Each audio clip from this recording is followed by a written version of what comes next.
Let's speak on my thoughts on code switching. This topic is very near and dear to me because it's something I do sometimes without even thinking about it. Um, Little about me, I grew up in Silver Spring, Maryland, all my life. It was 30 minutes from DC, 45 minutes from Baltimore. So there's a lot of like identity crisis that goes on throughout my city. There's a lot of identity crisis. Everybody wants to be from DC, or everybody wants to be from Baltimore, because a lot of kids from DC and Baltimore, like, they settle here, like they come here right around, like, usually around the age of, like, between the ages of 10 and 15. Their parents come here and they grow up out here, and so by 15 you're not an adult, but you kind of like stuck in, that's you becoming raised, like that's just who you are at that point, like all your life, that's just what you know. Um so a lot of times kids come out here and from those cities, and we think they're cool because it's like we're in the suburbs, damn, they're country bumpkins, so we don't really know too much about the outside. We got one lane roads, one going this way, the one other one come back this way. We don't have a whole lot of highways. It's not too complicated out here. Life is very simple out here. Life is very easy going. Like, everybody just works hard, goes to school, and take care of their family. There's no like crazy violence.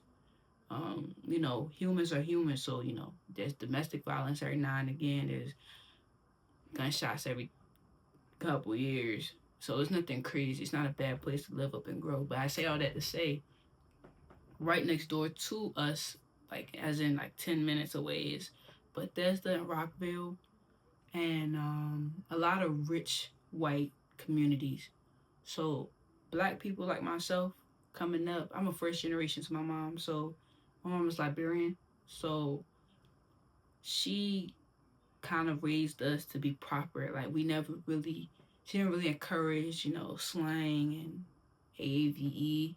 But coming up in school, I was the type to always hang out around black kids myself because I like being comfortable, and I didn't understand like African American dysphoria for a long time. Like, so I turned like 18, and then somebody explained it to me. So I always thought like the culture was the same. I thought all black kids came up the same way my mom came up in. As I got older, I realized a lot of similarities, but it should be understood that the African dysphoria and the African American dysphoria, the African culture and the African American culture are actually and truly different in their own rights. And we must accept and also understand that African Americans do have their own culture, and they are right to have a culture as much as Africans or any other race that do have that. I don't know what I would classify myself as. I thought I was African American black for a long time, but then I realized that there's a lot of things that I didn't know, like movies and comedies, and just jokes, a way of speaking. Like, I found myself being stuck under the stereotype or understanding their culture, black people's culture versus African culture, and trying to mesh it in, or seeing it as completely different and never giving it its own identity. So coming up, I just spoke how I spoke. I speak relatively quick, so a lot of times my words roll over each other. I'm not. I don't really pronounce my words head on. I have a high school education, so I didn't go to college. I didn't finish college. So I kind of didn't really need to exercise the skills that I didn't need after I went to college. So I feel like the coming up, I went to a school in Rockville, and predominantly white, Hispanic, not a lot of black kids. And so, I mean, I found myself in a group full of black kids, but I found myself in a group with like weird black kids. Like, we wasn't the cool kids, we was the weirdos. We were funny looking, we were irritating, we were annoying. And I found myself with those group of girls. And so we talk like how I talk now. Like, we talk very proper because our parents didn't play like that. Our parents didn't like the anything. Like they didn't like anything. They wanted us to speak clearly and for other people to understand us. But I couldn't help it because the middle school I went to, everybody talked like this. Everybody wanted to talk like with an accent. Everybody wanted to be from DC. Everybody wanted to be from Baltimore. So we all just try to make it our own. Like picked up from the kids that were actually from those places, and we did those things. Um, I naturally believe I have an accent, and I mean this is a conversation that can go as deep as you want it to go, but I honestly believe I have an accent when I talk naturally. I don't talk like Sarah or Sam, but I honestly don't think I talk like to a point where my mother raised me in an African household. So I think that code switching was very important for me because coming up, I had to make sure my mom could understand me and I could understand my mom, and that the people I went to school with understood me as well. And that I didn't get caught up speaking in a way that they didn't get. Like I remember coming up, but there's a lot of things that my mother used to say that people don't say at like normally in this culture, in American culture. Like like like when somebody would hit you, or say when somebody would want to hit you, we would say we would say I'll blow you, you know, like nobody says it like that. And growing up, you learn like how to say things. Not only do you learn English, you learn how to use English. African American vernacular is a very unique way of use of English for American culture because everybody understands it, but it has its own respect within its own area. So black people in Texas don't talk like black people from Baltimore, and black people from Baltimore don't talk like black people from New York, and black people from New York don't talk like black people from Cali.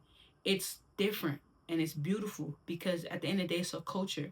Just like African people in Nigeria don't talk the same way as Liberians. Liberians don't talk the same way as Guinea people, and people from Guinea don't talk the same way as people from Somali. It's culture and it's beautiful. But understanding that as a American, you have to break that down. Whether you're African American, whether you're African, whether you're Indian, whether you're Asian, you have to separate yourself from the culture you grew up in and address people in this manner. Now, personally, there was a point in time in school I didn't give a fuck, and I just started talking like how I know how to talk. Like I just was using my voice however I wanted to. I was talking loud and I was being obnoxious because I'm like, I'm not gonna change myself for your comfort. You know what I'm saying? I'm speaking English, but then I also understood as maturing, people respect you more when you hold yourself to a standard, or I guess what we assume to be, the white man's standard of English, and which I never understood because even they have a culture with an accent. The white people down south have a thick accent. White people in Baltimore have a thick accent. You know, white people in Virginia have a thick accent. White people in Wisconsin have a thick accent. White people in New York have a thick accent. So for them to force us or encourage us to speak a certain type of way without even telling us up front is, I feel, is rude and disrespectful to us because we're all speaking English. And I don't think I should have to adjust my English to your English because you understand or you think your English is more professionally sound. And I think nowadays we're doing away with that. But I'll see a lot of my peers, my young beautiful black women, talk, especially the news reporters. They have to talk a certain type of way. You would never hear news reporters talking about some, it's gonna rain in a little bit, or it coming rain. That's Liberian colloquia, or I don't know any other like forms of speaking. I only know Liberian colloquia and African American vernacular because that's what I was raised on. But my lingo for my area. But other than that, I didn't even really like gave a fuck. But when I listen to the reporters nowadays, because we're seeing it starting to get a little bit more diverse, there's a lot of black women who code switch a lot, and they don't. I think it's a sense of just not taking pride in your culture. But how can you take pride when when they suppress you? They expect you to speak like that. They want you to speak all prim and pressy and Sadiddy and not have no type of slang or no type of sass in your voice when that's how you talk when you was coming up. That's how you talk when you talk to your mom. That's how you talk when you talk to your cousins and your family. And I learned this when I was in the military because one of my corporals, she told me, she said, I hate when black people come into the Marine Corps at the time.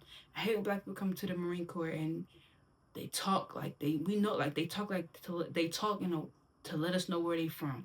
It's not exactly what she said, but literally like her saying like out the way I was talking was letting her know, oh, I'm from Maryland. And I'm like, babes, I'm from Silver Spring, Maryland. So if you think I have an accent, just wait till somebody from Baltimore or somebody from DC come around here. Like, it's the complete furthest away from my speaking that you can get. I'm actually speaking the most proper I can speak. But no matter how hard you try to cover it up, baby, you are gonna speak like how you speak. So code switching is, I believe, needs to be dead and gone away with. It's racist. But then also it's like, well, if we're gonna be the devil's advocate, how else is people supposed to understand you clearly? Like, but then again, if I know what you're saying, why does it matter if you're speaking it like how I speak it, how I'm speaking right now? I'm choosing to speak like this so that people across the board can understand me no matter what. So I'm pretty sure that's what the intentions were. But then if it's gonna be that, why is it catered to only white people? Why isn't there code switching for the sedating black person or the specific sophisticated African person or sophisticated Spanish person? Like, and I guess there are, because no matter how hard you try, even like you can hear it on the phone when you talking to one of them people in customer service. They try their hardest to have this code switching professional voice, and you think you're listening to them talking. It's like, bruh, that shit is worse than your accent. Actually, with you just talking naturally, I think you should just speak how you speak than trying to cover it up because it sounds like you putting a whole bunch of things in a melting pot and doesn't make no sense.